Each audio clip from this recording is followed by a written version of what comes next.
আসসালামু আলাইকুম। অনেকদিন পর বাংলাদেশ পাকিস্তানের মধ্যকার খেলা দিয়ে বাংলাদেশ ক্রিকেট তারা মাঠে ফিরছে এবং বিশ্বকাপ বয়কটের পরে বাংলাদেশ এবারে এই আসরটাই এই সিরিজটাই হচ্ছে প্রথম যারা বিশ্বকাপের পরবর্তী ম্যাচের শিডিউল নিয়ে আসছে। এই সিরিজে 3টা ওডিআই ম্যাচ খেলবে বাংলাদেশ ক্রিকেট দল পাকিস্তানের সাথে। সেটা হচ্ছে 11ই মার্চ, 13 মার্চ এবং 15 মার্চ।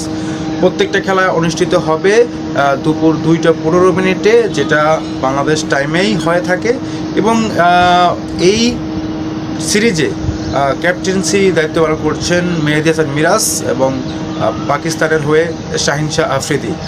এই ম্যাচে ঘিরে সম্ভাব্য একাদশ সম্পর্কে আমি আপনাদের সাথে অবগত হব। কয়জন পেসার খেলবেন, কয়জন স্পিনার খেলবেন, কয়জন ব্যাটিং খেলবেন এবং কয়জন অলরাউন্ডার খেলবেন, এই বিষয়ে আপনাদের কাছে একটু জানার চেষ্টা করব, আলোচনা করার চেষ্টা করব আর কি। সো প্রথমেই আমি যদি বাংলাদেশের স্কোয়াডটা নিয়ে আলোচনা করতে চাই, সেখানে তানজিদ হাসান তামিমের সাথে ওপেন করবেন সাইফ হাসান। অন্য কোনো সমস্যা না থাকলে এই দুজন ব্যাটারে কিন্তু সম্ভাবনা রয়েছে। তারপরে লিটন কুমার দাস তিনি খেলার সম্ভাবনা রয়েছে। শান্ত 4-5 থাকবেন তাহিদ হৃদয়। শান্ত, লিটন দাস, তৌহিদ হৃদয়, এই 3 জনের কাছে অনেকটা প্রত্যাশা রয়েছে। সেই প্রত্যাশা মাফিক যদি খেলতে পারেন তাহলে কিন্তু অনেকগুলো ভালো সুযোগ রয়েছে বাংলাদেশের। 6 নম্বরে আফিফ হোসেন ধ্রুবকে আমি রাখছি একাদশে, কারণ তিনি অনেকদিন পর একাদশে আসছেন। তিনি মুখিয়ে রয়েছে তার পারফরমেন্স করার জন্য, সেটা কিন্তু তিনি করতে পারবেন। মেহেদী হাসান মিরাজ 7 নম্বরে, যেহেতু তিনি একজন ক্যাপ্টেন এবং ব্যাটিং অলরাউন্ডার, বোলিং অলরাউন্ডার, তিনি মোটামুটি ব্যাটিং করতে পারেন। এই জায়গাটিতে তিনি একটা ভালো রোল পালন করতে পারেন। 7 নম্বরে মেহেদী হাসান মিরাজ। 8 নম্বরে খেলবেন বাংলাদেশের এখনকার সময়ে সবচেয়ে ভালো বোলার রিশাদ হোসেন। এবং রিশাদ হোসেন তিনি ওই যে টি-20 বিশ্বকাপ খেলতে পারেননি, তার এর আগে বিপিএলে খেলতে পারেননি, এর আগে তিনি বিগ ব্যাশ লিগে খেলে এসেছেন। তো ওইখান থেকে বাংলাদেশ এবার জাতীয় দলের হয়ে খেলবেন তিনি।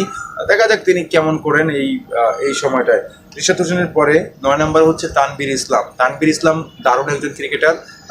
তিনি সুযোগ পেলে গত লাস্ট ম্যাচে তিনি 3টা উইকেট পেয়েছিলেন। ভালো উইকেট শিকারী তিনি করতে পারেন।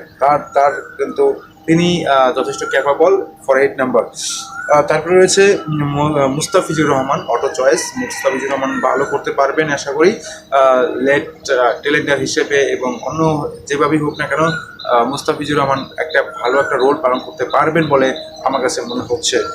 তারপরে 10 নম্বরে 11 নম্বর হচ্ছে তাসকিন আহমেদ। তাসকিন আহমেদ তিনি শেপে রয়েছেন, গতি রয়েছে, দেখা যাক তিনি কেমন করতে পারেন। তাহলে 2 জন অলরাউন্ডার 3 জন, স্পিনার 2 জন এবং ফাস্ট বোলার হচ্ছে 2 জন।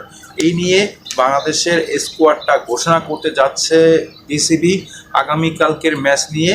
আর বাংলাদেশের প্রেডিকশন 50 ওভারে খেলতে পারে বাংলাদেশ। প্রথমে টস জিতে অবশ্যই তারা ফিল্ডিং নেওয়ার চিন্তা করবে, যদিও বাংলাদেশ চাইবে শেষ সময়টা ব্যাটিং করার জন্য, কারণ বাংলাদেশে এখনও পর্যন্ত ডিফেক্টর কাজ করছে, ডিফেক্টর রয়েছে। সেই ক্ষেত্রে চিন্তা করার কারণে তারা কিন্তু টসে জিতে ফিল্ডিং করার সিদ্ধান্ত নেবে। অন্যদিকে পাকিস্তানের হয়ে যারা খেলবেন তারা হচ্ছে শাহেবুদ্দা ফারহান, মাস সাদাকাত, মোহাম্মদ রিজওয়ান, শাহিন শাহ আফ্রিদি সহ আরও অনেকে যারা মুখিয়ে রয়েছেন বিশ্বকাপের পরবর্তী ম্যাচগুলোতে। এই ম্যাচে বাবর আজমরা নেই। বাবর আজম থাকলে হয়তো বা ভিন্ন রকম হতে পারতো। বাবর আজমরা নেই এই ম্যাচে। সেই দিক থেকে চিন্তা করলে মোহাম্মদ রিজওয়ানরা এই ম্যাচের মোড় ঘুরে দিতে পারেন। সেই জায়গাটা আমাদের মুস্তাফিজুর রহমান তাসকিন আমরা যদি দ্রুত উইকেটটা তুলে নিতে পারেন তাহলে কিন্তু বাংলাদেশের জন্য খুবই ভালো একটা পর্যায় রয়েছে আমি আশা করছি। সো এই ছিল আজকের ভিডিওতে। বাংলাদেশ আগামীকালকের ম্যাচ দিয়ে অনেকদিন পর যাত্রা শুরু করছে বাংলাদেশ এবং পাকিস্তান ওডিআই সিরিজ। এই সিরিজ জিততে পারলে র্যাঙ্কিংয়ের পরিবর্তন হবে, র্যাঙ্কিং অনেকটা উপরে উঠে আসবে। ধন্যবাদ সবাইকে। সাবস্ক্রাইব